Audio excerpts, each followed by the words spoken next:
ओम सहनावतु सहनं भुनक्तु सह वीर्यं तेजस्विनावधीतमस्तु मा विद्विषावहै।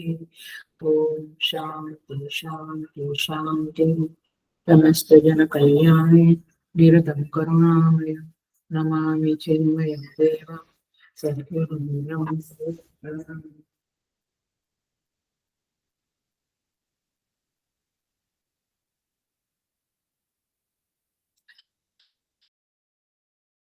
So I welcome you all with great love and great respect in this Aitareya Upanishad second class. आज हमारा दूसरा क्लास है ऐतरेय उपनिषद के ऊपर। पिछले क्लास में भूमिका बनाई थी हमने। We will chant the Shanti mantra. ओम वाङ्मे मनसि प्रतिष्ठिता मनो मे वाचि प्रतिष्ठितम् आविराविर्म एधि वेदस्य म आनिष्ठः श्रुतं मे मा प्रहासीहि अनेन धीतेन अहोरात्रान् सन्दधामि ऋतं वदिष्यामि सत्यं वदिष्यामि तन्मामवतु तद्वक्तारमवतु अवतु माम् अवतु वक्तारम् अवतु वक्तारम्। ॐ शान्ति शान्ति शान्तिः।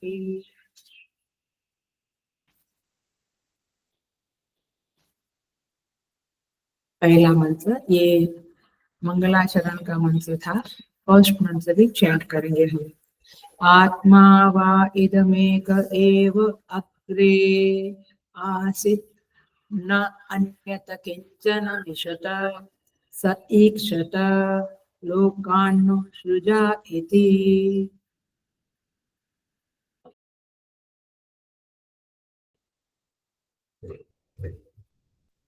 पिछले क्लास में भूमिका बनाई थी, लेकिन फिर भी थोड़ा सा हम देखते हैं और फिर हम शांति मंत्र में प्रवेश करेंगे। इस उपनिषद में हम पहले देख चुके हैं, पिछले क्लास में 3 अध्याय है।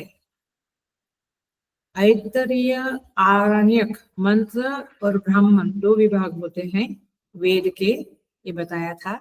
और ब्राह्मण विभाग में आरण्यक जो एक विभाग है उसकी दृष्टि से अध्याय 4, 5 और 6 ये 3 अध्याय ऐतरेय उपनिषद के नाम से जाने जाते हैं। पकड़ी बात।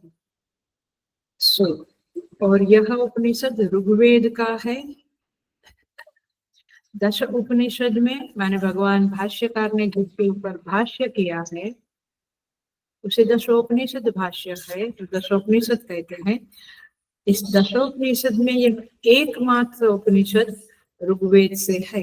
चारों वेद से कोई कोई उपनिषद लेकर भगवान भाष्यकार ने भाष्य लिखा है, लेकिन ऋग्वेद का यह एक ही उपनिषद है जिसके ऊपर भगवान भाष्यकार ने भाष्य लिखा है। इसमें इस उपनिषद की जो शैली है वह प्रस्तुति शैली बोली जाएगी। एकदम कम मत कर।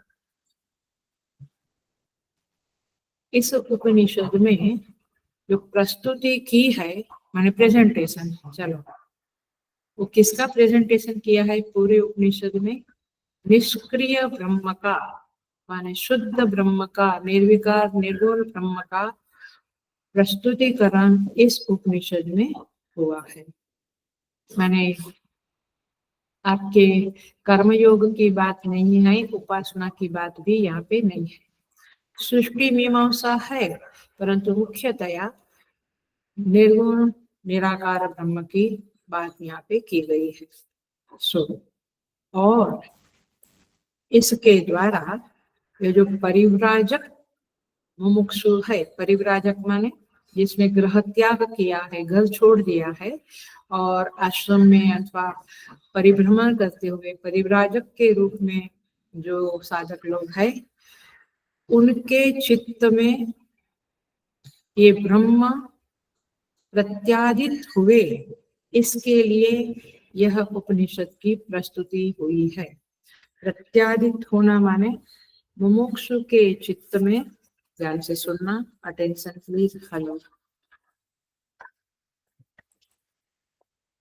मुमुक्षु के चित्त में ब्रह्म की प्रमा का प्रत्यय निर्माण करा देना, इसे कहते हैं प्रत्यादित करना। कुछ समझ में आ रहा है? नहीं। मुमुक्षु जो साधक है ना, उसके चित्त में ब्रह्म प्रमा माने अभी आपके चित्त में आई डोंट नो, बट किसी के चित्त में किचन प्रमा, किसी के चित्त में क्लास के बाद मॉल में जाना है वो प्रमा, किसी के चित्त में शाम को क्या करना है वो प्रमा। आपके चित्त में कुछ कुछ प्रमा माने ज्ञान वृत्ति चलती होगी, लेकिन मुमुक्षु के चित्त में ब्रह्म की प्रमा, परम तत्व जो है उसकी प्रमा, उसकी ज्ञान की वृत्ति इंजेक्ट कर देना, निर्माण करना, यही इस उपनिषद का उद्देश्य है। अभी समझा? उसे कहेंगे प्रत्यादित करना। मेरे ख्याल से करना माने समझ आएगा, चित्त में निर्माण करना। अभी हमारे चित्त में क्या निर्माण हो रहा है? दोपहर का काम का निर्माण हो रहा है। शायद आप लोग मेरी बात सुनने में भी तत्पर होंगे, तन्मय होंगे, बट कुछ कुछ बीच में होता है ना, उसे क्या कहेंगे? कुछ वृत्ति उत्पन्न हो, है ना? तो वो वृत्ति, ब्रह्म वृत्ति जब उत्पन्न होगी, वो कैसे होगी? यह उपनिषद जो है वह, उसका उद्देश्य है आपके चित्त में ब्रह्म प्रमा का निर्माण करना। अब समझा थोड़ा बहुत? सारे उपनिषद का यही उद्देश्य है, लेकिन इस उपनिषद में और कुछ भी कर्मयोग भक्ति योग कुछ नहीं है, केवल ब्रह्म प्रमा का निर्माण करने का उद्देश्य है। पहला अध्याय जो है, 3 अध्याय में, पहले अध्याय में 3 खंड है, अगेन उसका 3 विभाग। पहले खंड में 4 मंत्र है, दूसरे खंड में 5 मंत्र है, तीसरे खंड में 14 मंत्र है। कितना हुआ? 23, राइट? और दूसरे अध्याय में 6 मंत्र है और तीसरे अध्याय में 4 मंत्र है। ये इसलिए कह रहे हैं क्योंकि ये जो तीसरा अध्याय का 4 मंत्र है, उसमें जो तीसरा मंत्र है वो बहुत जबरदस्त मंत्र है, प्रज्ञानम ब्रह्म, और इसे महावाक्य कहते हैं। माने पूरे उपनिषदों में 4 ही महावाक्य है, उसमें वन ऑफ द महावाक्य इस उपनिषद में भी है। So why I am telling this? क्योंकि इससे क्या होगा, आपको इस उपनिषद की महिमा का पता चलेगा। ओ, दिस उपनिषद इज वन महावाक्य।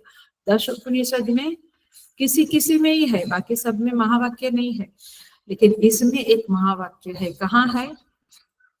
तीसरे अध्याय के तीसरे मंत्र में महावाक्य छिपकर बैठा है, जिसे हम आराम से देखेंगे।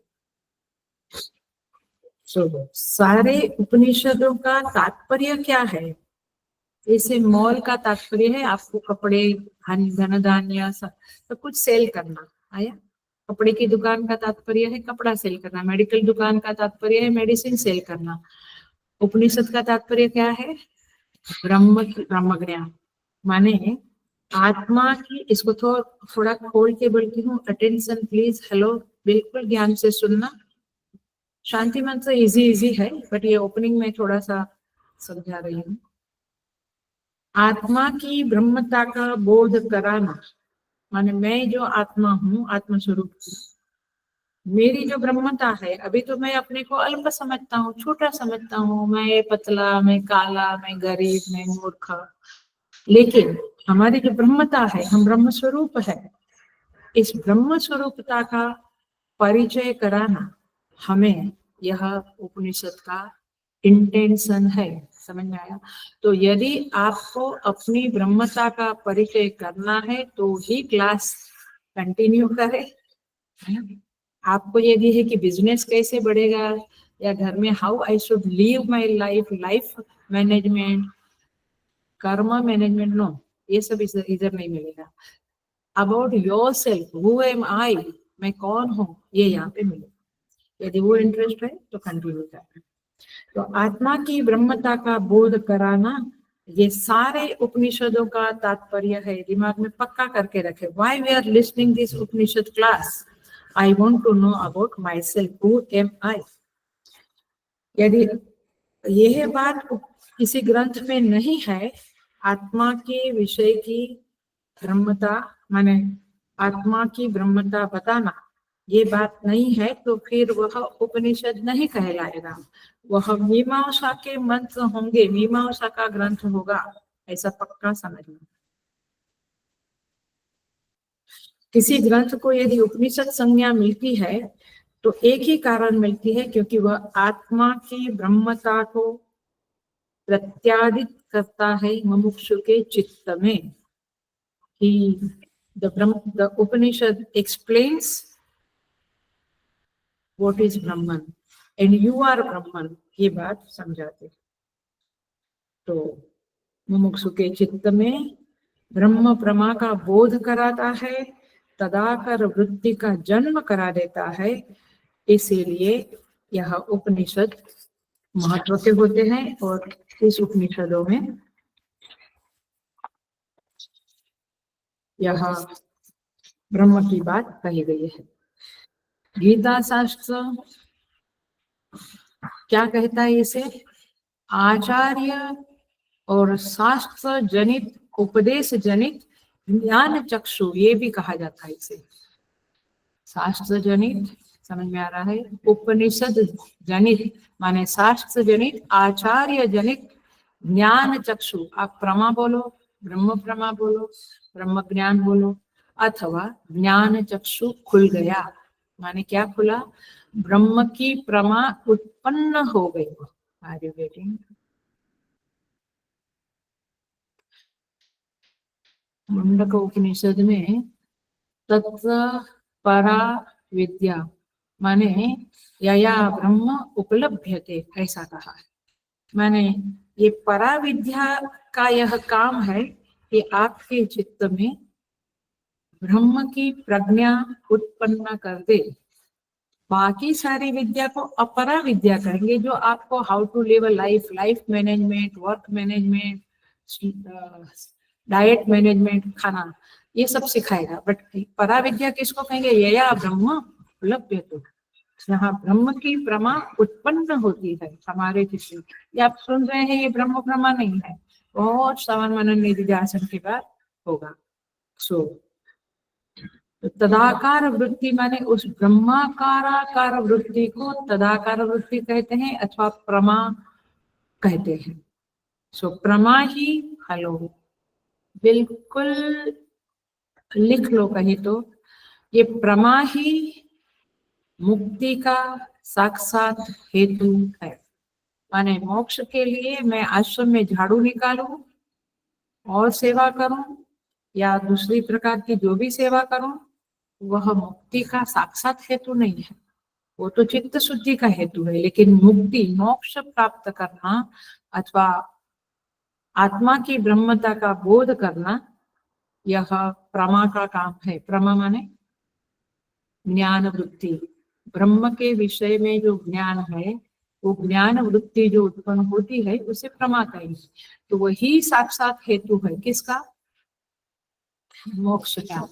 और बी वेरी अटेंटिव, मोक्ष का हेतु और कुछ नहीं है। गुरु के चरण में बैठकर शास्त्र अभ्यास किया, ऑनलाइन भी शास्त्र सुना, मनन किया, सब कुछ किया, श्रवण मनन निधिध्यासन किया, लेकिन जिस क्षण में प्रमा उत्पन्न होगी वह क्षण आपके जीवन में बहुत भाग्यशाली सौभाग्यशाली क्षण होगा, क्योंकि तब मोक्ष की प्राप्ति होगी, रियलाइजेशन। इसलिए मैं बहुत बार पहले भी कहा है कि रियलाइजेशन इज नॉट समथिंग कि मैं शुरू किया 1962 में और 75 में मुझे रियलाइजेशन हुआ, ऐसे नहीं होता है। रियलाइजेशन इज अ मोमेंट, एक क्षण में रियलाइजेशन हो जाता है। आपको कोई चीज मत्था पच्ची करो, समझो, 10 दिन, 15 दिन, 10 साल, 15 साल पढ़ो, लेकिन आप किसी समय कहेंगे ओ अब मुझे रियलाइज हुआ कि ये गीता का ये श्लोक क्या कहना चाहता है। तो रियलाइज तो कोई बहुत मेहनत को बहुत समय लगा, बट रियलाइज होने को एक क्षण में रियलाइज हुआ कि गीता का श्लोक का ये इंटेंशन है, ये तात्पर्य है। वैसे मोक्ष इज एक सेकंड में रियलाइजेशन हो जाता है। इट्स नॉट कल शाम से बैठा था तो मुझे कल रियलाइजेशन होना शुरू हुआ, आज सुबह रियलाइजेशन, ऐसे नहीं होता है। Are you getting the point? आप समझे? क्योंकि हम भी बचपन से सोचते थे आत्म साक्षात्कार कब होगा, कैसे होगा, वो सारी मेहनत करना है, बट आत्म साक्षात्कार एक क्षण में हो जाएगा and you will be a realize being. आप रमन महर्षि को पढ़िए, रामकृष्ण परमहंस को पढ़िए, तपोवन महाराज का बारे में पढ़िए, आपको समझ में आएगा। सो ये है प्रमा की उत्पत्ति कराना, ये शास्त्र का प्रयोजन है, आचार्य का भी यही प्रयोजन है। चाहे हम मुल्ला नासरुद्दीन की बात भी कर ले बीच में, लेकिन प्रयोजन तो प्रमा की उत्पत्ति है और कोई प्रयोजन उपनिषद का नहीं है।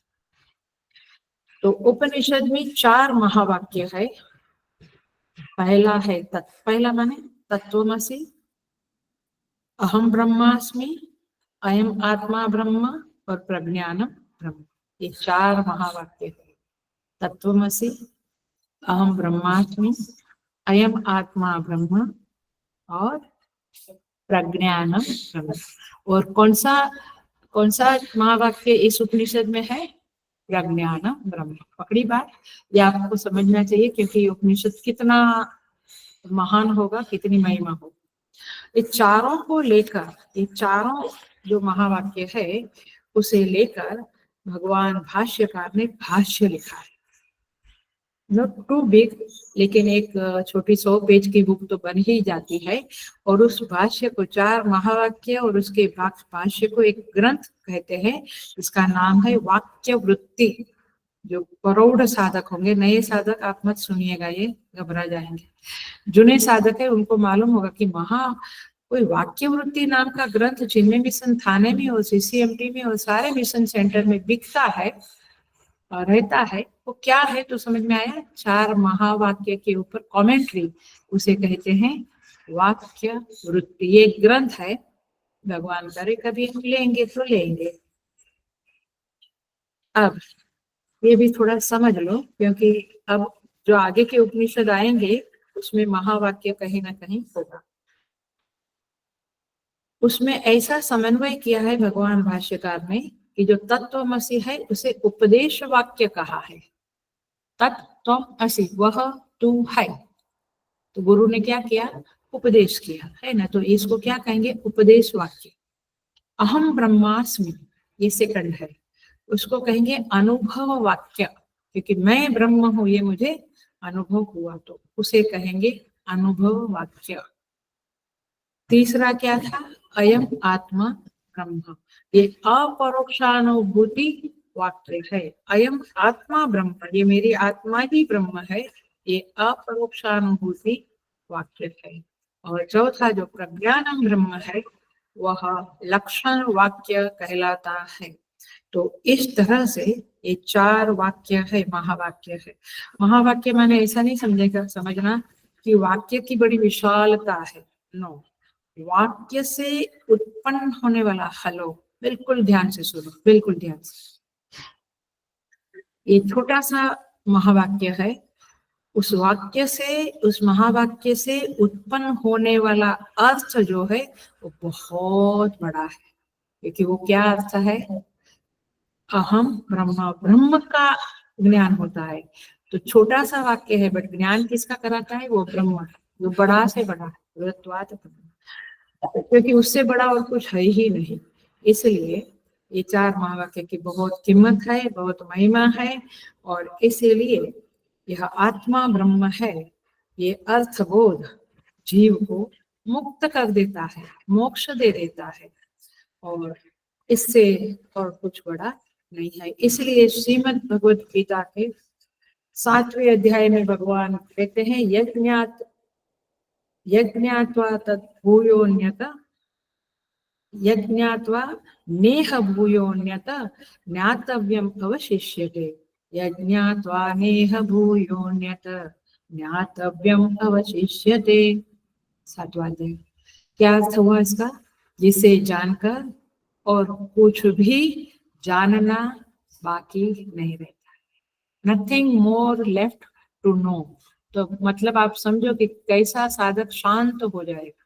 अभी तो ये भी जानना है, वो मोबाइल पे यूट्यूब के बिना तो चलता ही नहीं है, व्हाट्सएप के बिना तो चलता है। इसका मतलब क्या? जानना है, जानना है, जानना है। ये जान लिया ब्रह्म को तो कुछ जानना बचता नहीं। और इसीलिए यही पराविद्या है, यया ब्रह्म यया तद अक्षरम उपलभ्यते। तो वो अक्षर तत्व का ज्ञान हो जाता है। दूसरे जितने भी अनुभव है वो सब आविद्यक है। आविद्यक माने अज्ञान वाला एरिया है उसका। मुझे जो भी अनुभव हुआ मेडिटेशन में, मुझे ब्लू लाइट दिखा, ठीक है, वो किस पेरिफेरी में आता है? अज्ञान की पेरिफेरी में। नथिंग टू जंप, बहुत कूदने की जरूरत नहीं है कि मुझे ब्लू लाइट दिखा, मुझे आज कुछ सुगंध आई, मैंने एकदम कुछ ऐसा लगा, कुछ स्मेल, कुछ good smell, divine smell I, not big thing. अविद्या परिफेरी में आते। तो विद्वत्व जो है, आप जो विद्वान है, स्कॉलर बन गए, हेलो, तो भी आप अज्ञानी ही कहलाओगे। संसार के संदर्भ में विद्वान एंड मूर्ख है, बट आप शास्त्र की दृष्टि से विद्यावान नहीं है, आप अभी अविद्यक ही है। सो इसको कहेंगे तूला विद्या, माने ऊपरी ऊपरी, ये अपरा विद्या है। सो इस तरह से यहाँ पे ये परा विद्या का और ये ज्ञानम ब्रह्म, ये महावाक्य का इस उपनिषद में उल्लेख है, इसलिए ये थोड़ी बातें करें। अब हम जाएंगे शांति मंत्र। शांति मंत्र मैंने थोड़ा सा ओपनिंग किया था, याद है? मंगलाचरण। अच्छा, हाँ, ओके।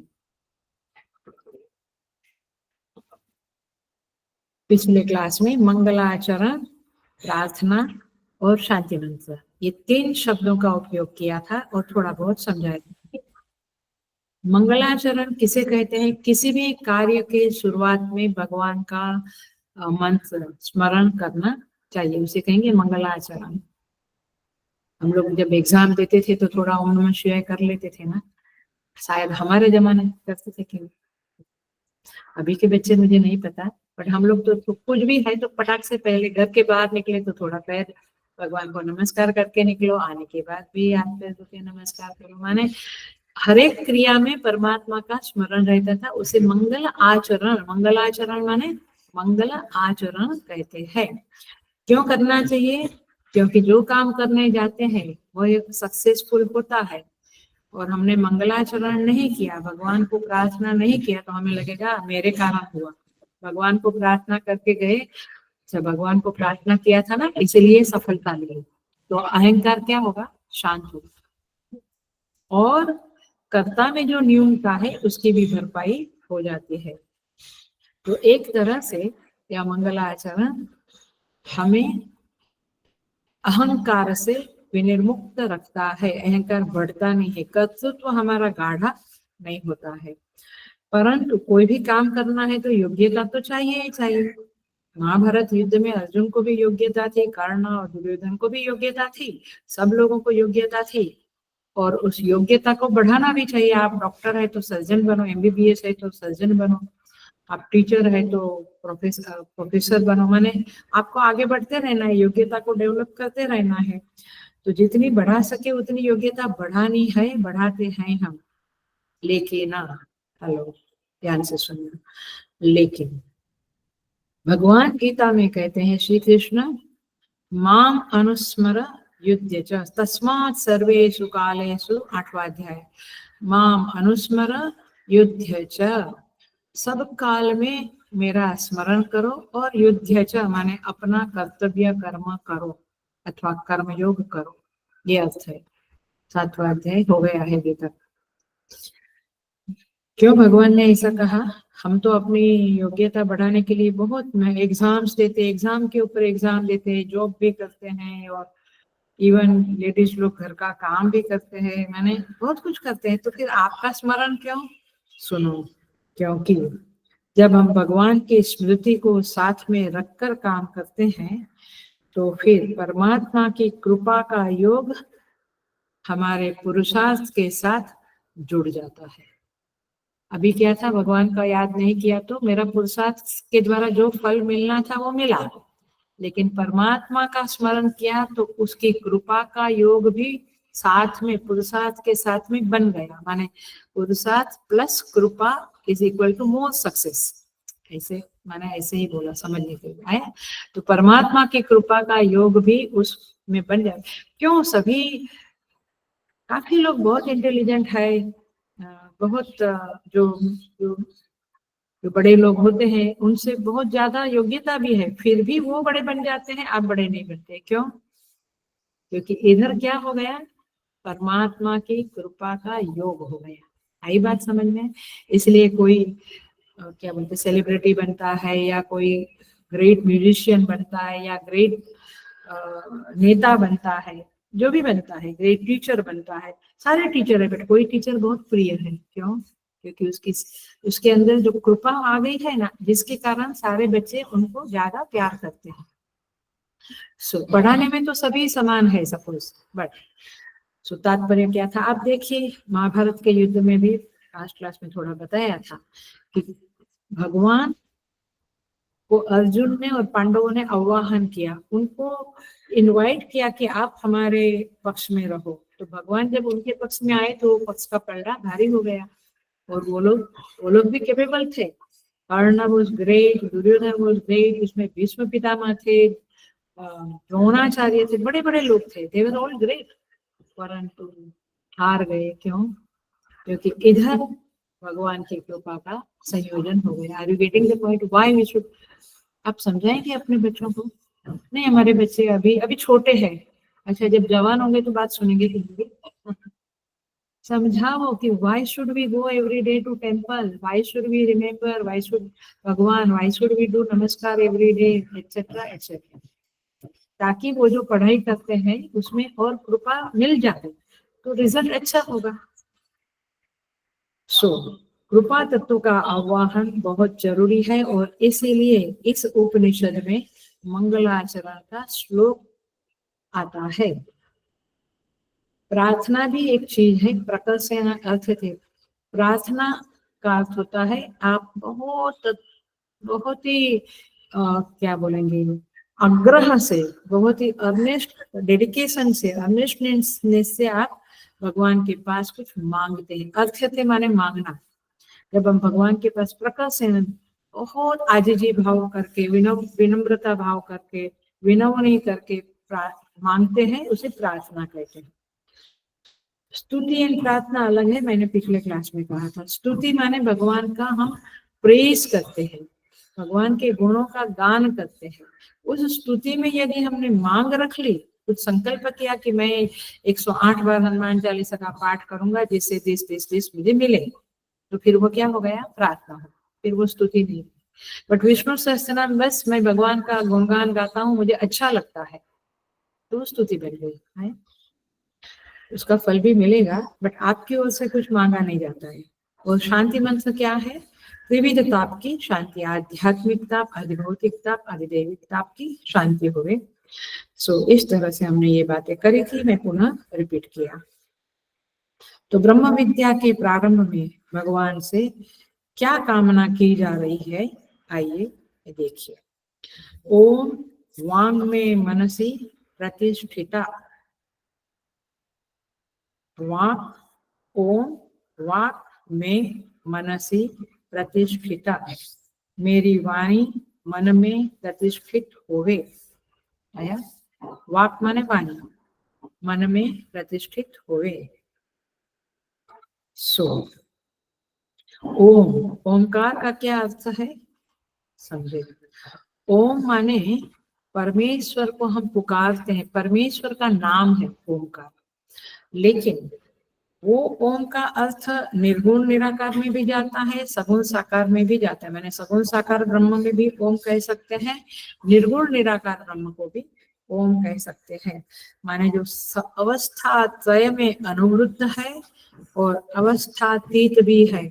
नए लोग आप घबराना नहीं, क्योंकि बहुत इजी बोलने से भी संतोष नहीं होता है, क्योंकि काफी जूने लोग भी हैं जो बहुत कुछ जानते हैं। तो अवस्था त्रय माने जागृत स्वप्न सुषुप्ति तीनों अवस्था से परे जो है उसका नाम क्या है ओम। और अवस्था त्रय में भी जो अनुवृत्त है, अनुवृत्त माने व्याप्त है। अभी हम जागृत में है, राइट, रात को स्वप्न में जाएंगे फिर या सुसुप्ति में, तीनों अवस्था में जो रहता है उसका नाम भी ओंकार है। तो पहला जो अवस्था तीत है वो निर्गुण ब्रह्म, और अवस्थाओं में भी जो रहता है वो सगुण ब्रह्म है। और उस चतुष्पाद ब्रह्म को मांडुक्य में चतुष्पाद ब्रह्म कहा है। अब वहां नहीं जाएंगे, बट मांडुक्य मेरे साथ काफी लोगों ने पढ़ा है। आशा गोरे मोहन गोरे के घर में 3 साल चला मांडुक्य उपनिषद, पूरी कारिकाओं के साथ चला। वहां पे चतुष्पाद शब्द आया है, वो भी ओम का ही अर्थ है। लेकिन यह जो भक्ति का संदर्भ है, हम मंगलाचरण का श्लोक बोलते हैं, मंत्र बोलते हैं, तो फिर उसमें ओम का अर्थ होता है इष्ट प्रभु। मेरे इष्ट, यानी मेरे इष्ट, इष्ट माने मेरे भगवान।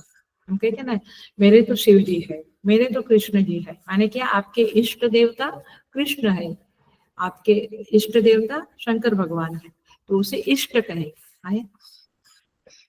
सो इष्ट माने ओमकार का अर्थ है मेरे जो इष्ट है उनको मैं ओम करके पुकारता हूँ। देखिए गुरुदेव कहते थे कि जब आप फोन करते हो तो रिंग बजती है, फिर सामने से जब हेलो करके कोई उठाता है तब जाके आप बात शुरू करते कि रिंग बजी और बात शुरू होती। ऐसे ओमकार किया, ओम उच्चारण किया तो परमात्मा आपके सामने प्रस्तुत हो गया, आपके भगवान आपके सामने प्रस्तुत हो गए।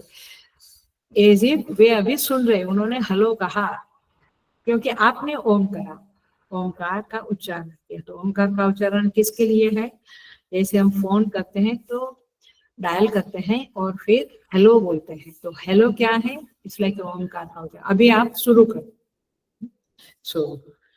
तो ऐसा भाव रखना चाहिए कि जब हम शांति मंत्र करते हैं, नहीं तो हम तो कल भी किया ना, गुरुवार था, सारे 10 शांति मंत्र थका छन्नो मित्र बदलम करने भी थका, लेकिन ओम बदलम, तो ओम बोलते समय ये समझना है कि भगवान मेरे सामने प्रस्तुत हो गए हैं, वे इन्वोक हो गए हैं और वे सुन रहे हैं। ऐसा प्रार्थना करते समय, ओम का उच्चार करते समय, you to be aware that my God, my Lord, my God, मेरे प्रभु मेरी बात सुनने के लिए उपस्थित हुए हैं। सही बात, ऐसा होता है, रोज रोज होता है। जब ओमकार बोलते हैं तभी, ओम बोला तभी होता है, एवरी टाइम ओम बोलने के समय होता है।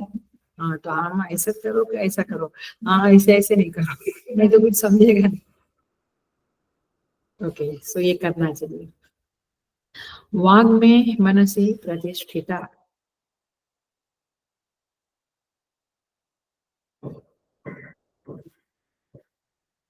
वाग में मनसी प्रतिष्ठिता,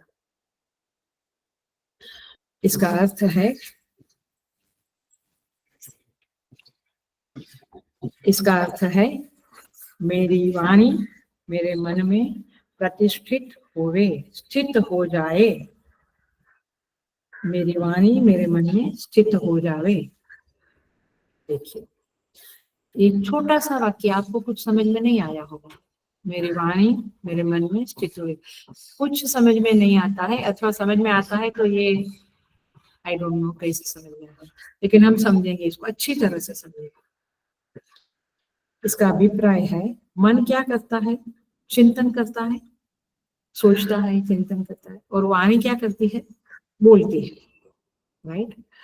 तो मेरा, आप देखो, एकदम ध्यान से सुन लेना और पकड़ लेना, मेरा बोलना और मेरे अंदर जो चिंतन चल रहा है वो सेम होवे, माने मेरी वाणी जो है वो मेरे अंदर जो चिंतन है उसके मुताबिक बोले। हेलो, हम लोग बहुत बार मन में बोलते हैं, कहाँ से आ गए, अभी तो मुझे क्लास में जाना था, अभी तो खाना बनाना पड़ेगा, और ऊपर से बोलते आई आई सो हैप्पी टू आप आए। समझ में आता है? तो वाणी और मन का संबंध आप समझ में आया, मेरी वाणी और मन में सिमिली रहे, उसमें कॉन्ट्रडिक्शन ना रहे, और ये बहुत बड़ा गुण है, ये साधक की बहुत बड़ी उपलब्धि है। समझ में आता है? हम साधक हैं तो हमें इस शांति मंत्रों का अच्छा सा अभ्यास करना चाहिए। मैंने बहुत शांति मंत्र समझना बहुत जरूरी है और रोज बोलना भी चाहिए। मैंने हमारे तो मिशन में जब हम कोर्स करते थे, ब्रह्मचारी कोर्स करते थे, वेदांत कोर्स करते थे 2 साल का, every day we had to chant Purusha Sukta, Narayan सूक्त, श्री सूक्त, दुर्गा सूक्त, मेधा सूक्त और 10 शांति मंत्र। उतना जब हम चैंट करके मन थोड़ा समाहित होगा, स्थिर होगा, तब गुरुजी माने हमारे आचार्य क्लास में आते थे। We have to chant all this. ऐसा नहीं कि गुरुजी आए बाद में आराम से आए, ऐसा नहीं होता था, तब तो दरवाजे बंद हो जाते। सो समझ में आ रही है बात आपको?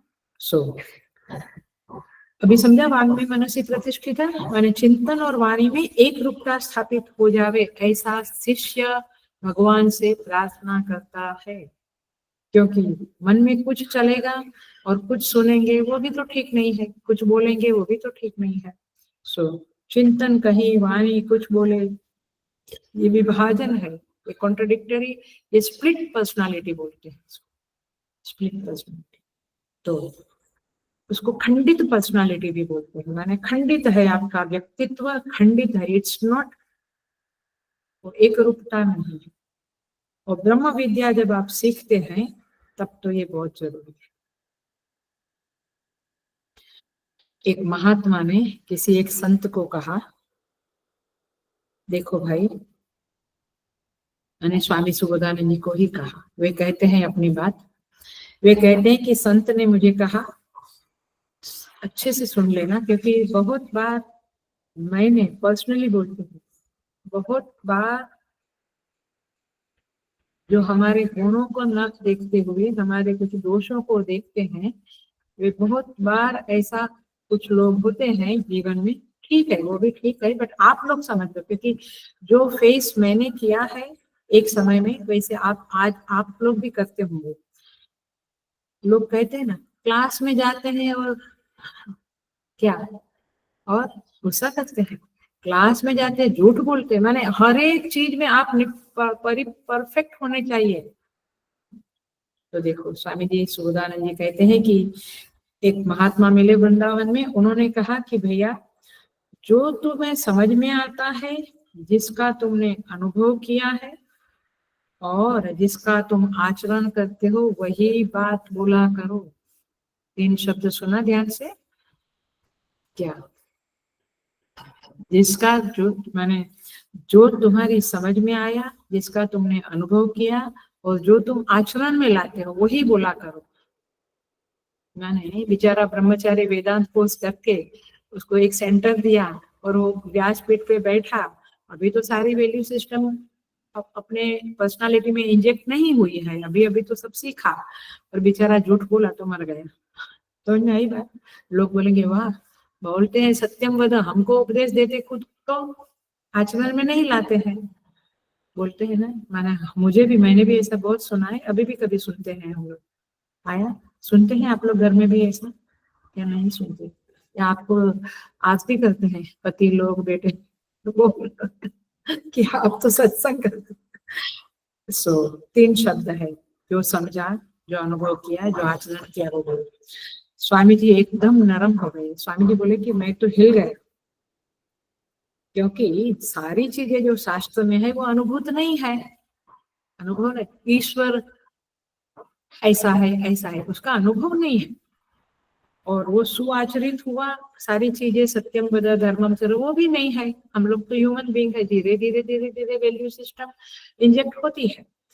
तो स्वामी जी बोले तो क्या क्या महात्मा जी हम शास्त्र बोलना बंद कर दे, क्योंकि हमें कुछ समझ में आता है, कुछ अनुभव होता है, कंप्लीटली जो बोलते हैं सारा अनुभव नहीं है, और उनका सबका आचरण भी हम नहीं जीवन में कर सकते, तो क्या हम शास्त्र बोलना बंद कर दें? अर्थात आपके संदर्भ में क्या होगा? क्या हम क्लास में जाना बंद कर दें, हम प्रवचन सुनना बंद कर दें? नहीं, अब सुनना आंसर, अब ध्यान पूर्वक सुनना, अच्छी तरह से सुनना। क्या इसका क्या समझ है, माने महात्माओं का जो वचन है उसका क्या अंडरस्टैंडिंग है, शास्त्र क्या करना चाहता है हमारे साथ। तो जिस वाक्य में, शास्त्र के जिस कंसेप्ट में, जिस वाक्य में कम से कम आपका विश्वास है, माने सत्यम वद बोला, आपका विश्वास है कि यह सत्य बोलने से ही क्या क्या सत्यमेव जयते, ये वाक्य है, तो सत्य का ही विजय होगा, ये आपको कन्विंस हो गया क्या? आपकी बिलीफ बन गई क्या?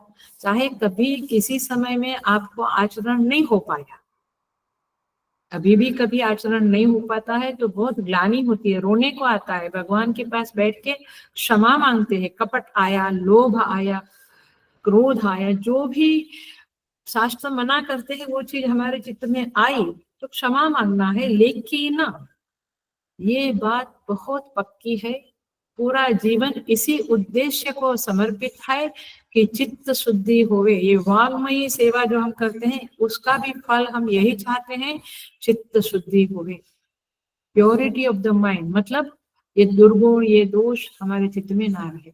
तो ये कन्विक्शन है, तब तो ये मांगते ना, नहीं तो गाड़ी बंगलो मांगते थे, बोलते थे कि बड़ा आश्रम दो, बड़ा ज्यादा भक्त दो, गीता रीडिंग में ज्यादा बचे हुए, कुछ नहीं, जितना हम करेंगे जैसा होगा। लेकिन एक ही चीज चाहिए जीवन में, प्योरिटी ऑफ द माइंड, चित्त शुद्धि।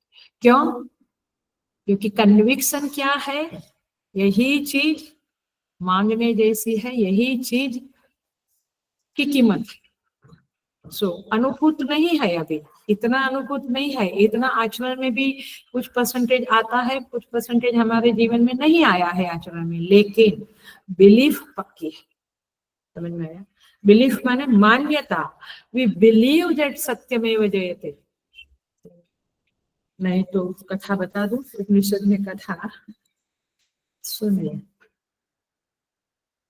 मुल्ला नासरुद्दीन कथा करने बैठे, कथा में उन्होंने बहुत सारी बातें करी और उसमें पूरा क्लास बैंगन के ऊपर लाया। क्या बोलते, ब्रिंजल ना इंग्लिश में, बैंगन के ऊपर। बैंगन बेगुना है, बैंगन खाने से गर्मी बढ़ती है, मैंने पूरा बैंगन का दोष ही दोष बताया, मैंने बैंगन खाना बंद कर। घर आया समझ गए, वाइफ ने एक थाली परोसी, बोला कल मैं बैंगन लाया था, किधर गया? बोला फेंक दिया, क्योंकि आपने तो प्रवचन में कहा कि वो तो खाने जैसे नहीं खाना चाहिए। अरे वो तो लोगों के लिए था समझ में आया? माने आपकी ये कन्विक्शन नहीं है कि बैंगन सच में दोष रूप है और आप उसे लोगों को समझा रहे हैं, तब जाके आपकी पर्सनालिटी, स्प्लिट पर्सनालिटी बोलेंगे, कॉन्ट्रडिक्शन होगा। लेकिन आपको कन्विक्शन है और आप बोलते हैं, आचरण में वंस इन अ व्हाइल खा लिया, बट अंदर पक्का है कि ये तो दोष वाला है, कल उठ के क्या होगा क्या पता। तात्पर्य ये हुआ कि आप जब परमात्मा का प्रतिपादन करते हैं तो आपने अनुभव नहीं किया है, लेकिन आपका कन्विक्शन है कि भगवान नाम की कोई चीज है और वो हर कर्म का फल देता है। सत्म कर्म का फल सुख देता है, दुष्कर्म का फल दुख देता है, ऐसा कोई परमात्मा है, ये आपका कन्विक्शन है। लेकिन देखिए, मैं फिर से स्प्लिट पर्सनालिटी का एग्जांपल देती, लेकिन हम क्या मानते हैं, माने ये आप बताते हैं सबको, देखो सुनो सुनो, भगवान नाम की कोई चीज है, कर्म फल देते हैं, सत्कर्म का सुख फल देते हैं, दुष्कर्म का दुख फल देते हैं। लेकिन द कॉन्ट्रडिक्शन इज दिस, मैंने गलत काम किया और मैं बेफिक्र रहता हूं कि मुझे कुछ होगा नहीं, मुझे वो भय नहीं लगा, झूठ बोलने के बाद, हिंसा, कपट, लोभ जो भी मेरे अंदर आया, उसके बाद मुझे डर नहीं लगा कि अरे मैंने गलत किया, अब मेरा क्या होगा। तो दुष्कर्म करने के बाद जब हम बच जाएंगे ऐसा लगता है, अथवा नॉट टू वरी, अरे क्या होगा देखा जाएगा, नो, आपके अंदर ये कन्विक्शन है और आप बोल रहे हैं, और इसीलिए आप जब बोल रहे हैं और कन्विक्शन है तो धीरे धीरे ये वैल्यू सिस्टम आपके अंदर आ जाएगी, because you believe it, you believe conviction. मैं पक्का मानता हूँ कि सत्संग करने से लाभ होगा, नहीं अभी टाइम है तो करते हैं, नहीं भी करते हैं, ऐसा कुछ नहीं है। हम लोग है ना सबको समावेश करते हैं, मॉल को भी करते हैं, होटल को भी करते हैं। आर यू गेटिंग डेडिकेशन, समझ में आता है, माने where the priority, so conviction. Dasharatha राजा इतना सत्कर्म किया कि राम जी ब्रह्म उनकी गोद में आया, लेकिन एक दुष्कर्म किया, श्रवण कुमार को बाण मारा, उसका भी फल भोगना पड़ा, वो भी बच नहीं पाए।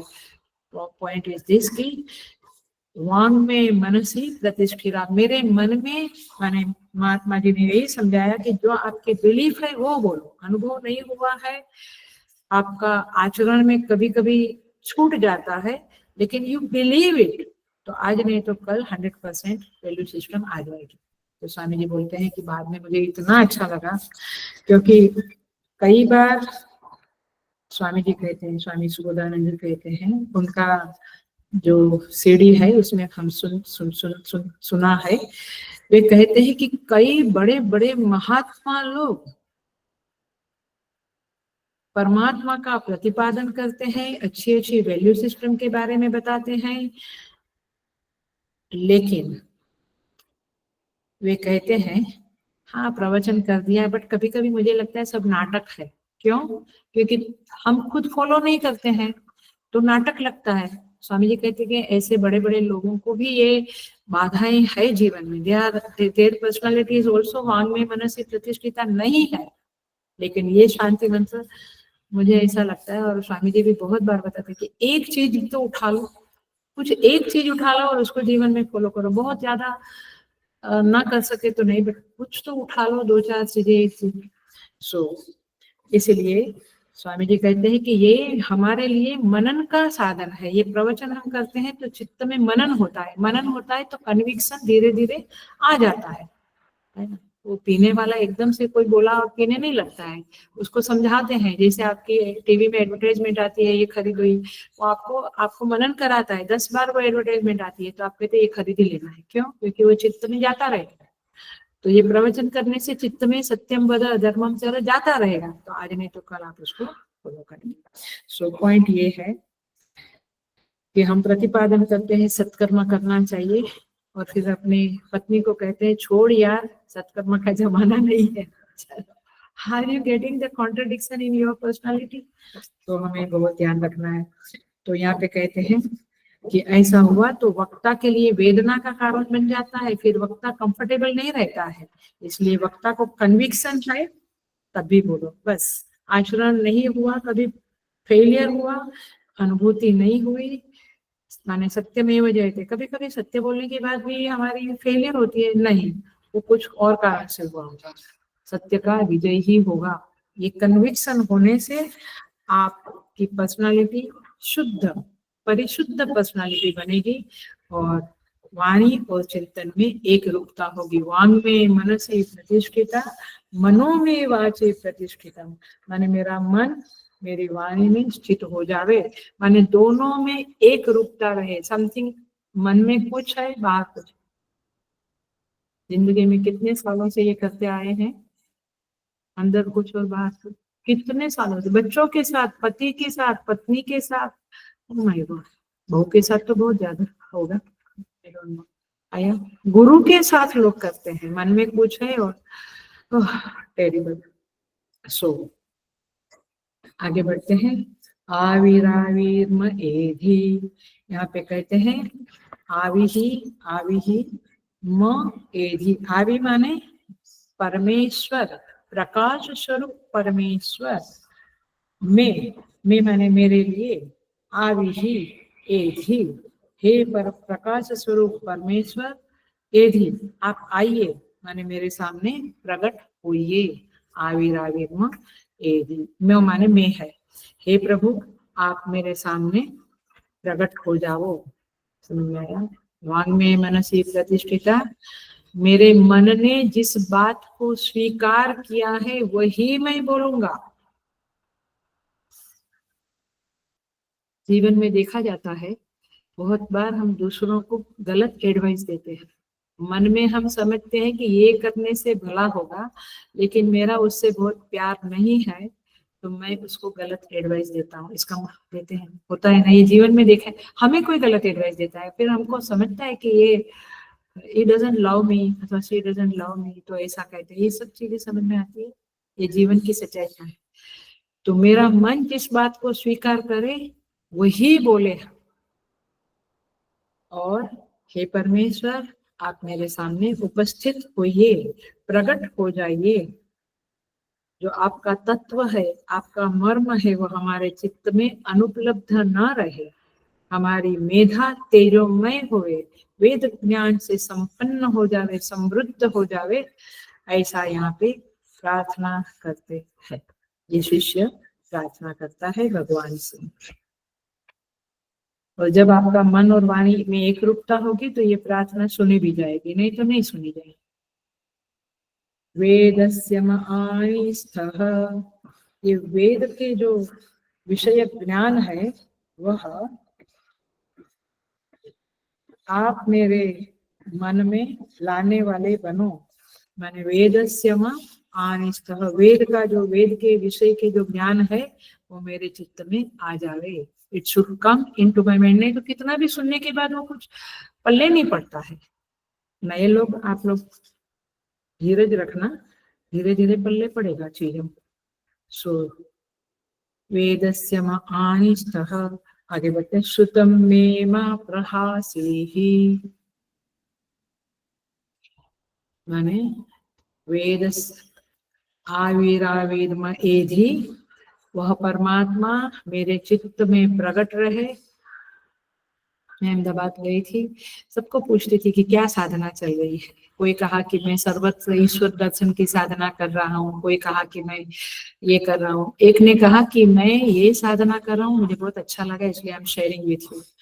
एक साधक ने कहा मैं ये साधना कर रहा हूँ कि मेरे आसपास और मेरे हृदय में वो परमात्मा की अवेयरनेस बनी रहे। व्हाट अ ब्यूटीफुल साधना। मैं जैसे कोई व्यक्ति का हम कोई नहीं, रेर कोई हजारों में एक या लाखों में एक व्यक्ति कहते हैं कि मुझे ऐसा लगता है कि मेरे आसपास भूत प्रेत कुछ लगता है ना, उसका एहसास होता है किसी को। ये साधक ने क्या कहा, परमात्मा का एहसास मुझे 24 घंटा रहे, इसकी मैं साधना कर। तो इसको क्या कहेंगे, आविराविर्म एधि, आप मेरे सामने प्रकट हो। प्रकट ऐसे ही नहीं हो जाएंगे भगवान, आप ये साधना करो कि आपके आसपास जो कुछ भी है वो परमात्मा का रूप है, और वो मेरे आसपास भगवान घूम रहे हैं, स्थित है, उपस्थित है, उनका एहसास मुझे हो गया। नहीं तो बैठता हूँ 1 घंटा तब भगवान का एहसास होता है, बाकी 24-23 घंटा ऐसा नहीं। तो ये है, चित्त में उनकी अवेयरनेस रहे, हृदय में उनका प्रकाश रहे, और उनका रहस्य मेरे सम्मुख सदा विद्यमान रहे। ये है आविर। आविर में यदि वेदस्य मानिस्थः, भगवान को ये शिष्य प्रार्थना करते हैं कि ये वेद के ज्ञान को हमारे चित्त में प्रभु प्रकट कीजिए, क्योंकि पल्ले नहीं पड़ रहा है, ये थोड़ा सा हमें समझ में आवे, हम वेद ज्ञान से समृद्ध बने। सुतम में मां प्रहासीहि, माने जो सुना है, जो मैंने जो मेरा सुना हुआ ज्ञान है वो मेरा त्याग ना करे, मुझे छोड़ न दे। प्रहासी माने छोड़ देना। जो ज्ञान मैंने सुना, क्या लगता है, समझ में आ रही है बात? कैसे सोचेंगे आप कि इधर सुना, नीचे उतरे, छोड़ दिया उस ज्ञान ने आपको। ये प्रार्थना की कीमत समझती है ना? ये हम इस तरह से समझे, अपने जीवन को लगाते सटाते सटाते। तो ये शांति मंत्र बहुत प्यारे हैं, रोज चैंट करना चाहिए। मैं आपको सबको भी बोलती हूँ, रोज शांति मंत्र चैंट करना चाहिए। और वेरी पावरफुल। और जीवन में इस शांति मंत्र का बहुत बड़ा लाभ है, चैंटिंग का भी लाभ है, समझ के चैंटिंग करना तो बहुत बड़ा। हमने जो गुरुमुख से श्रवण किया हुआ है वो लुप्त न होवे, वो नष्ट न होवे, वो हमारे चित्त को छोड़ के कहीं चले न जावे, वे हमारे सामने सदा प्रकट रहे, प्रकाशमान रहे। जो शुद्ध विद्या है, श्रवण किया हुआ ज्ञान है, वह निरंतर मुझे उपलब्ध रहे। नहीं तो सत्यम वद सुना, लेकिन जब सत्य बोलने का समय आया तो भूल ही गए, झूठ ही बोल दिया। आया और फिर हाँ गुरु जी बोला था और समझा भी था, मुझे भी तभी लगता था कि बात तो सच है, सत्य बोलना ही चाहिए। जाने दो, ठीक है, क्या अभी हम लोग थोड़े इतने बड़े बन गए हैं, कब बड़े बनोगे, हमेशा बच्चों ही रहेंगे आप। लोग बोलते हैं हम थोड़े आपके जैसे संत महात्मा हुए हैं, हमको सब चलता है। काहे का चलता है, गृहस्थ है तो चलता है माने क्या, आपको साधक बनना, आपको बड़ा बनना है, आप हमेशा 2 साल के बच्चे बन के रहेंगे, इमेच्योर बन के रहना चाहते हैं लोग। सुतम में मां प्रहासी ही, अखंडानंद जी महाराज का एक सुंदर एग्जाम्पल है। वे कहते हैं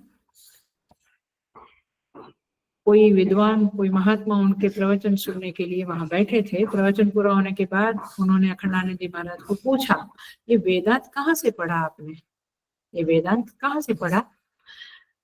अखंडानंद जी महाराज ने जवाब दिया, पढ़ा नहीं, सुना है, गुरुमुख से सुना है, गुरुजनों से, सदगुरु से प्राप्त हुआ है ये ज्ञान।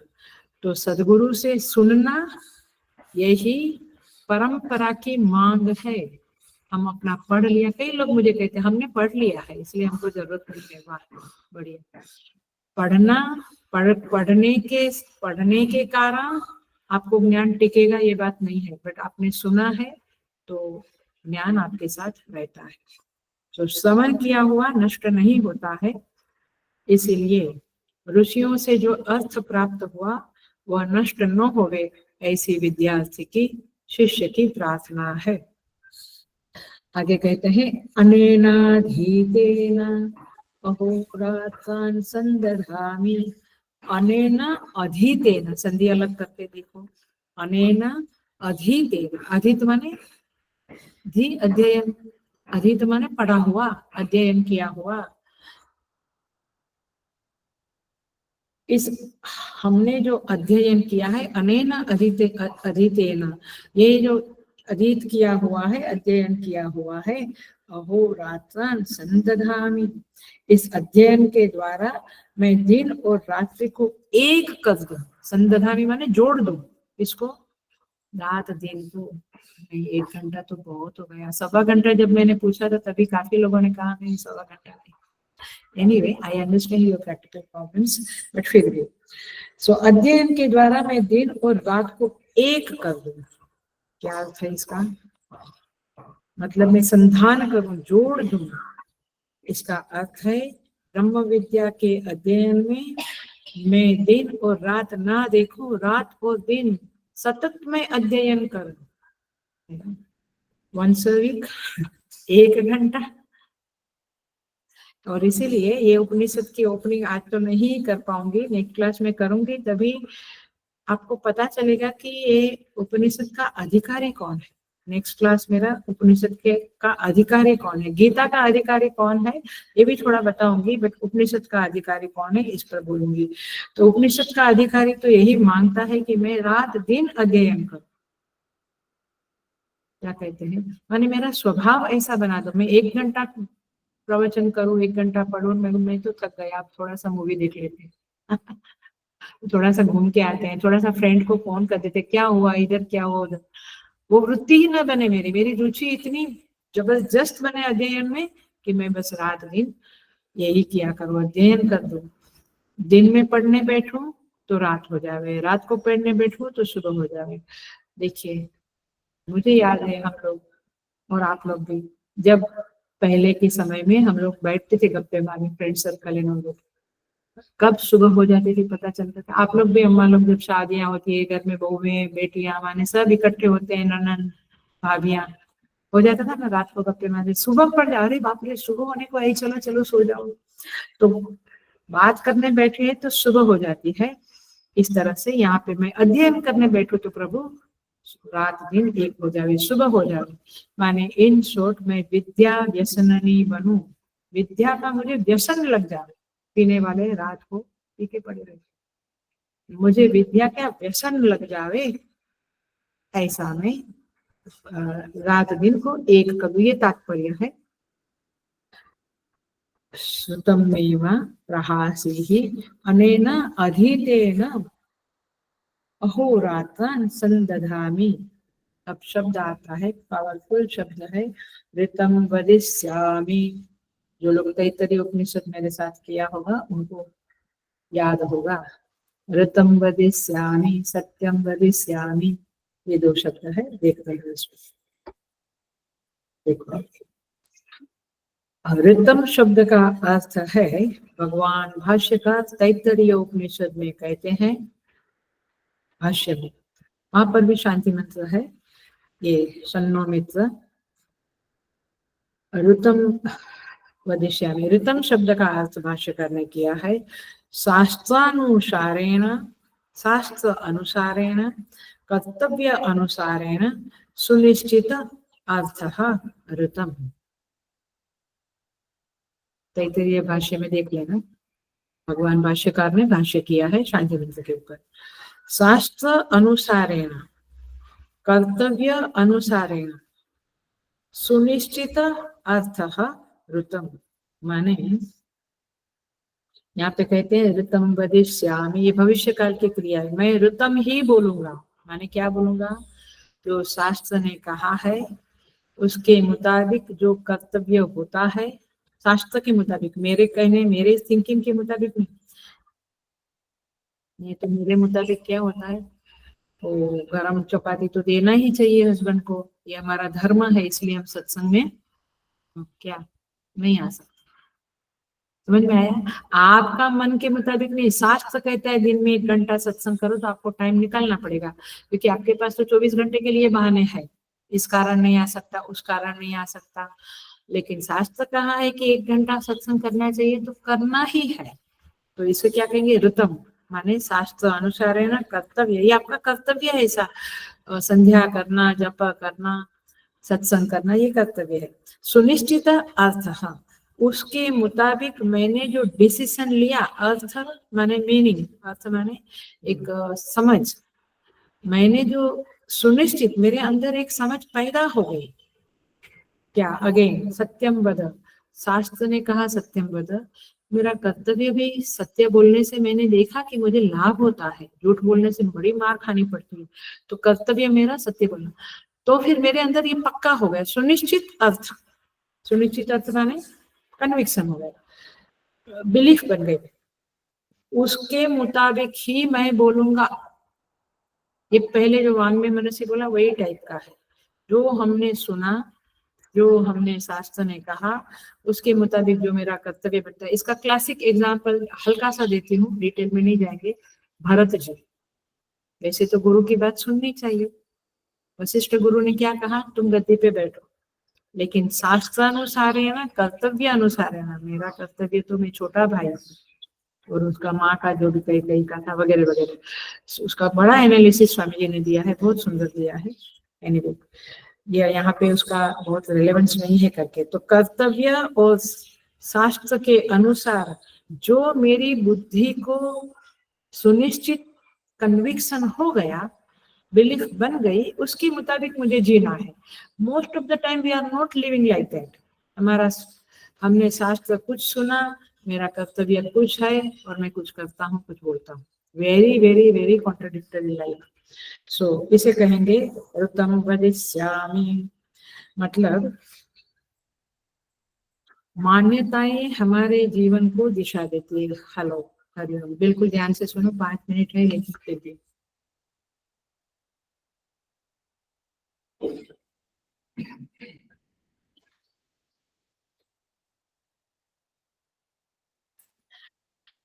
ये मान्यता जो बनती है ना हमारी शास्त्र सुनने से, पढ़ने से, वो हमारी जीवन की दिशा बनाती है। मान्यता बनी, पुनर्जन्म है। अभी तो हमारे बच्चे भी नहीं मानते हैं कि अगला जन्म है, बोलते खाओ पियो मौज करो, किसने देखा है?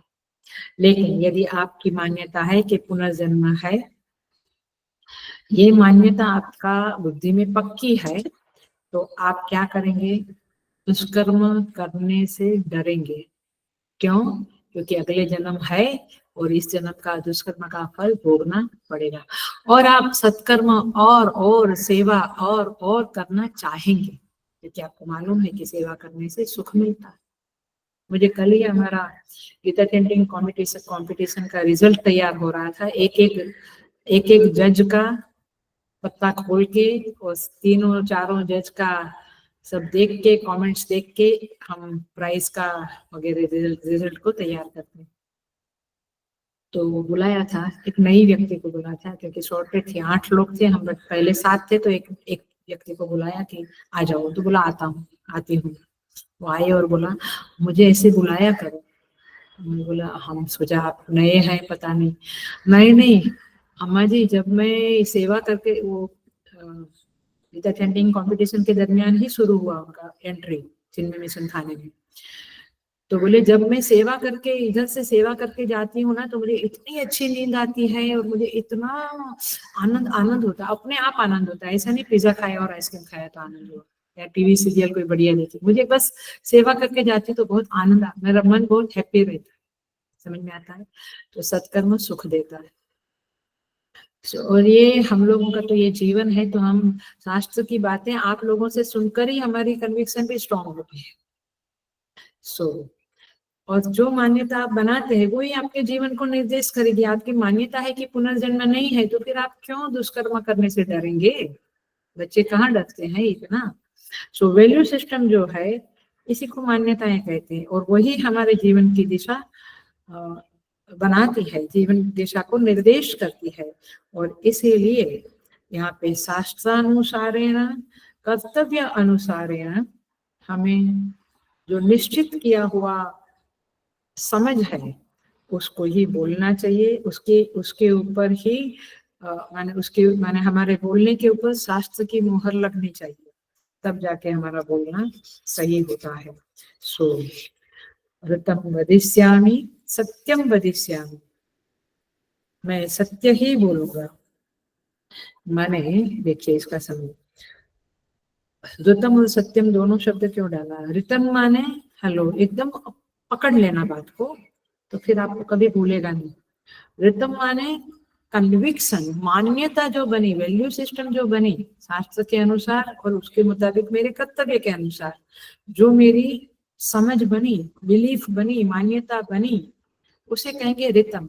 लेकिन उसको जब मैंने आचरण में लाया तो सत्यम वदिष्यामि, मैं सत्य ही बोलूंगा। जो मेरे अंदर जो समझ है उसके मुताबिक ही मैं बोलूंगा, तो सत्य बोलूंगा। मैंने सत्यम वद सत्यमेव जयते, ये बिलीफ है, ये ऋतम वदिष्यामि, भविष्य में ऋतम वदिष्यामि। लेकिन मैं आचरण में जो अभिव्यक्त हुआ वो सत्य है। तो वाणी से निश्चित हुआ उसे बोलते हैं सत्य, और जो कन्विक्शन बना उसे बोलते हैं ऋतम। ऋतम माने मन में पक्का हुआ, सुन सुन के शास्त्र सुन सुन के पक्का हुआ कि भगवान मंदिर में विराजमान है। नहीं तो बोलेंगे पत्थर, बच्चे अपने जवान बोलेंगे पत्थर की मूर्ति है क्या, उसके ऊपर दूध चढ़ाते। हाँ, अपने बीच में कितना सब ऐसा सुन रहे थे, क्यों इतना वेस्ट करते? गरीबों को दो। उपासना शास्त्र समझना भी चाहिए, और बहुत बड़ा गहरा शास्त्र है वो, हमारे में से भी किसी किसी को लगता होगा, बट किसी समय ऐसा कोई उपनिषद आएगा जिसमें उपासना शास्त्र है, तब हम बात करेंगे।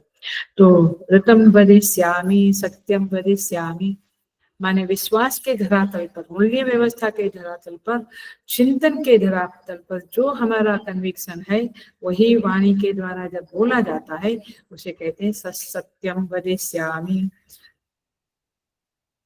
थोड़ा बाकी रह गया है, बट एक चीज और बता दें, कंफ्यूज माइंड किसको कहते हैं? कॉन्ट्रडिक्टरी पर्सनालिटी किसको कहते हैं?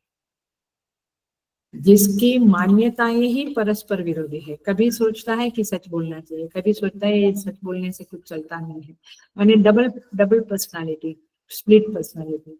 उसको पता नहीं कि उसकी मान्यताएं परस्पर विरोधी है। वो मूर्ख नहीं है। हेलो, वो मूर्ख नहीं होता है ऐसा व्यक्ति, वो हमसे भी ज्यादा स्मार्ट होता है। मैंने अनपढ़ वो हमारे यहाँ मूर्ख नहीं बोलते हैं, वो जीवन को भी शायद ज्यादा समझता है अनपढ़ व्यक्ति। लेकिन मूर्ख माने जो स्प्लिट पर्सनालिटी, वो क्या है, जीवन का जो निर्देशक तत्व है वही उसके बुद्धि में सुनिश्चित नहीं है। इट डजंट नो, उसकी इंटेलेक्ट में ये क्लैरिटी ही नहीं है कि जीवन में क्या अपनाना चाहिए क्या नहीं अपनाना चाहिए। उसके पास कोई वैल्यू सिस्टम, मूल्य नहीं है। जिसको कहते हैं ना नेता विहीन राज्य, तो कैसा हो जाएगा सब कुछ, है ना। तो नेता विहीन पर्सनालिटी है हमारी, मतलब कि बुद्धि में कोई स्पष्टता है ही नहीं, शास्त्र पढ़ा नहीं है, सुना नहीं है। तो इसलिए ऐसे कंफ्यूज्ड पर्सन लोग चाहे कितनी विद्वता दिखा दो, लेकिन ये जीवन में आगे नहीं बढ़ते हैं। सो ऋतम वदिष्यामि, सत्यम वदिष्यामि, तन्मामवतु। अगले क्लास में ये थोड़ा देखकर फिर हम अधिकारी के बारे में थोड़ी बात करेंगे, और फिर हम आत्मा व इदमग्रे आसीत, पहला मंत्र में प्रवेश कर जाएंगे। मैंने पिछले क्लास में कहा था कि मैं सोच रही हूँ कि मैं संबंध भाष्य लूं कि नहीं, क्योंकि 30वें पेज पे पहला मंत्र है, तो 30 पेज में संबंध भाष्य है, भाष्यकार ने भूमिका बनाई है। बट मैं सोचा 30वां पेज तक आते आते इधर शून्य हो जाएगा, क्योंकि इट्स वेरी डिफिकल्ट नहीं बट गहरा है। मुझे समझाने में कोई प्रॉब्लम नहीं है, बट गहरा है। मैंने करा है, अहमदाबाद में भी करा है, और यहाँ पे भी किसी क्लास में वाशिया ने लिया होगा, क्योंकि वो छोटा सा क्लास था और वेरी मेच्योर सब साधक सालों से मेरे साथ पढ़ते थे, तो वो लिया था। अभी इस यूट्यूब में भी जाता है, और बहुत एक ग्रुप है, उसमें नए लोग भी हैं। तो मैं संबंध भाष्य को कहीं कुछ हुआ तो उसका उच्चारण कर लूंगी, बट सिस्टमेटिकली हम वहां नहीं जाके मंत्र 1 में प्रवेश कर जाएंगे, जिसमें आत्मा क्या है वह बात भी आएगी।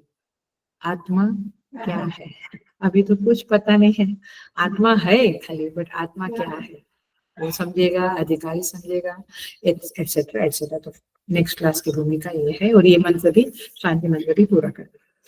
ओम पूर्णमदः पूर्णमिदं पूर्णात् पूर्णमुदच्यते पूर्णस्य पूर्णमादाय पूर्णमेवावशिष्यते। ओम शांति शांति शांति। हरि ओम। श्री गुरुभ्यो नमः। हरि